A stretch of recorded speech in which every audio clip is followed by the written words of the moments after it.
नमस्कार दोस्तों, जय श्री श्याम। जैसा कि आपने थंबनेल देखा है, आज की वीडियो में हम डिस्कस करेंगे अगर एक्सिस म्यूचुअल फंड की किसी भी स्कीम में आपने पैसा निवेश कर रखा है तो आज की वीडियो बहुत ज्यादा इंपॉर्टेंट हो जाती है। बिकॉज यहाँ पे अगर हम बात करें 2022 के अंदर एक स्कैम सामने आया था और अभी करेंट टाइम में बात करें तो वो स्कैम काफी ज्यादा उजागर चल रहा है और यहाँ पे जो फंड मैनेजर हैं, एक्स फंड मैनेजर, उनको अरेस्ट भी करा गया है। तो यहाँ पे सबसे बड़ा सवाल आ रहा है कि सर अगर हमने निवेश कर रखा है तो करेंट टाइम में जो फंड है उसकी परफॉर्मेंस से वो डाउन हो सकती है या नहीं, हमको पैसा निकाल लेना चाहिए या इन्वेस्टमेंट को कंटिन्यू रखना है। इसलिए पूरा वीडियो वॉच करना, ये इकलौता वीडियो काफी है। सारा जो कंफ्यूजन है आपका, जो भी आपके दिमाग में चल रहा है, सारी चीजें क्लियर हो जाएंगी। बस पूरा वीडियो आपको वॉच करना है। तो चलिए शुरू करते हैं आज की हमारी वीडियो को। तो सबसे पहले अगर हम बात करें इस कहानी की शुरुआत कहां से हुई थी, ये कहानी शुरू हुई थी फरवरी 2022 के अंदर। अब कहानी तो वैसे ऑलरेडी पहले से ही शुरू थी, क्योंकि स्कैम क्या होता है, धीरे धीरे स्टार्ट होता है। जब वो पकड़ में आता है वो डेट हमारे सामने आती है।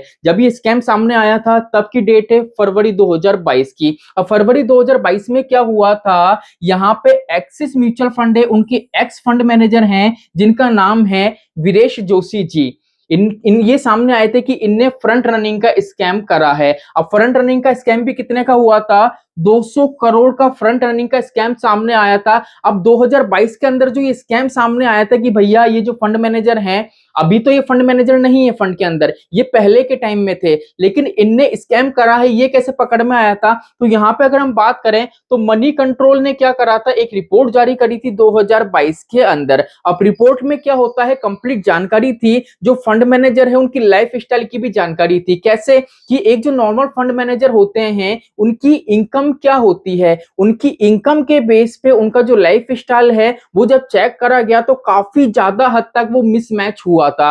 अब मिसमैच हुआ तो कहीं ना कहीं फॉल्ट पकड़ा गया कि भैया इनका लाइफ स्टाइल इतना ज्यादा चेंज आ रहा है, इतनी तो इनकी इनकम भी नहीं है, तो कहीं ना कहीं इनने कोई घपला करा है। तो ऐसे करके क्या हुआ था, उस टाइम जो मनी कंट्रोल ने रिपोर्ट जारी करी थी उस अकॉर्डिंग क्या हुआ था, पहले तो पुलिस वाला एफआईआर हुई। एफआईआर के बाद क्या हुआ था, जो इनकम टैक्स डिपार्टमेंट है इनने कंप्लीट यहाँ पे चेकिंग करी थी, इनके जितने भी अकाउंट्स वगैरह हैं सारी चीजें चेक करी थी और काफी ऐसा अमाउंट है, वो काफी ऐसे अकाउंट है वो फ्रीज भी कर दिए गए थे। लेकिन अभी करंट टाइम में बात करें तो ईडी ने क्या करा है, इनको डिमांड पे रखा है, इनको अरेस्ट करा है और 8 अगस्त तक के लिए इनको क्या रखा है, डिमांड पे रखा है, जिससे एक्चुअल पता चल सके कि जिस तरीके का ये फ्रंट रनिंग का स्कैम सामने आया है इनके साथ और कौन कौन से ऐसे मेंबर हैं वो शामिल हैं। एक्सिस म्यूचुअल फंड में करंट टाइम में ऐसा कोई मेंबर है जो वर्किंग पे है, वो इनके साथ शामिल है या नहीं। तो कंप्लीट कहानी कुछ इस तरीके की थी। अब यहाँ पे बात निकल के आ रही है कि सर अगर हम इस तरीके का निवेश कर रहे हैं, अगर हम इस पर्टिकुलर म्यूचुअल फंड में निवेश कर रखा है किसी भी फंड में, तो सर यहाँ से हमको एक्सिट कर देना चाहिए या निवेश को कंटिन्यू रखना चाहिए। देखो पहली चीज तो अगर हम बात करें यहाँ पे जब फंड रनिंग का स्कैम हुआ था 2022 में, तो 2022 और 2023 काफी ज्यादा परफॉर्मेंस इसकी डाउन हो गई थी। ठीक है, बिकॉज फ्रंट रनिंग का स्कैम सामने आया था उस टाइम की। अगर हम बात करें तो काफी बड़ा ये स्कैम था। लेकिन अभी करेंटली अगर हम बात करें, जैसे 2024 में बात करें तो क्वांट म्यूचुअल फंड है, ठीक है, इसका एक फ्रंट रनिंग का स्कैम सामने आया था, तो थोड़े टाइम के लिए यहाँ पे डाउनफॉल नजर आया था, फिर वापस जाके ये अच्छे खासा अपने मूवमेंट पे पहुंच गया था, काफी पॉजिटिव वे में अच्छा खासा मार्केट में परफॉर्म कर रहा था।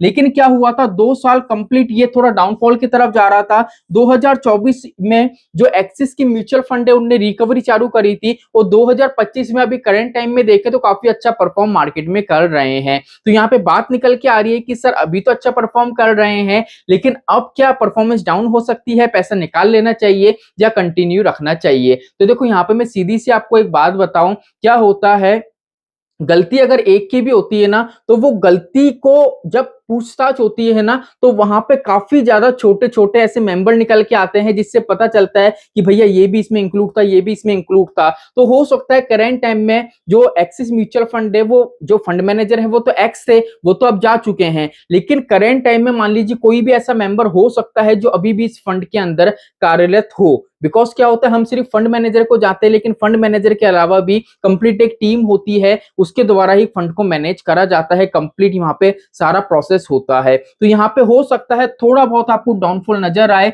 लेकिन ऐसा नहीं है, स्कैम काफी पहले का है और जब पूछताछ चल रही है और काफी जो इनके जो अगर हम बात करें जो फंड मैनेजर हैं, एक्स फंड मैनेजर थे, इनके काफी अकाउंट फ्रीज भी कर दिए गए हैं और इनके जो फैमिली मेंबर्स हैं उन कब सभी के जो ब्रोकर अकाउंट्स वगैरह हैं सबकी चेकिंग करी गई थी। बिकॉज अगर इतना बड़ा अमाउंट है तो एक अकेला बंदा कुछ नहीं कर सकता है, वो फैमिली का अपने दोस्तों का सहारा रहता है और मनी को कहीं ना कहीं सर्कुलेट करता है। तो अभी करंट टाइम में बात करें तो वैसे तो कोई दिक्कत परेशानी नहीं है, एक्सिट करने जैसी बिल्कुल भी कंडीशन नहीं है, कंटिन्यू रखना। बिकॉज अभी ऐसा कुछ भी नहीं है, करंट टाइम में अगर ये फंड मैनेजर होते तो दिक्कत परेशानी होती, लेकिन ये एक्स हैं और 2022 का मामला है तो कोई दिक्कत परेशानी नहीं है, आप इन्वेस्टमेंट को कंटिन्यू रख सकते हो। तो चलिए आज के लिए इतना ही, मिलते हैं हमारी नेक्स्ट वीडियो में। जय श्री श्याम दोस्तों, जय श्री राधे।